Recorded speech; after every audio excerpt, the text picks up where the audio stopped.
the debate about the Russian Revolution took place under a heavy shadow, the shadow of the Cold War. And the position that historians took on the unfolding of the Russian Revolution often depended upon the obligation that some people felt to condemn what had happened, the obvious horror of what had happened under Stalin. Many historians were not content to blame Stalin himself for the tremendous crimes that were committed in the 1930s after he took power, the collectivization of agriculture, which led to a terrible famine, the great purges, the construction of the Gulag, etc. Many people felt that this violence was necessarily a part of the revolution right from the beginning. It was not an accident that it happened. This violent outcome was present right from the start when the Bolsheviks seized power in 1917.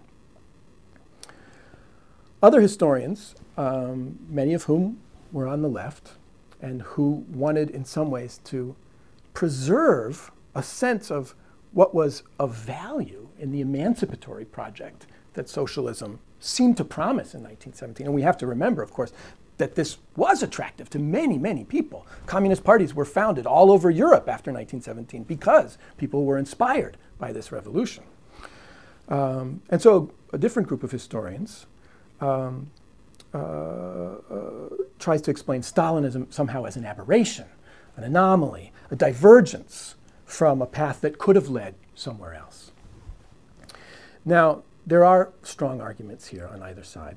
In the first place, we have to remember that the Bolshevik Revolution takes place in 1917 in the midst of a total war, which was followed by a civil war in Russia. And the Bolshevik leadership was militarized during this crisis, and the habits of violent coercion that they learned then and were in fact necessary for the victory became a part of the normal day-to-day operation of the regime later in the 1930s. On the other hand, we should also remember that the Russian Revolution was not merely a conspiracy foisted upon Russians by a small group of convinced militants. This revolution did have popular support, especially among soldiers, among militant workers in the cities, and understanding the appeal and the engagement and the aspirations of those groups is still a necessary part of coming to grips with this history.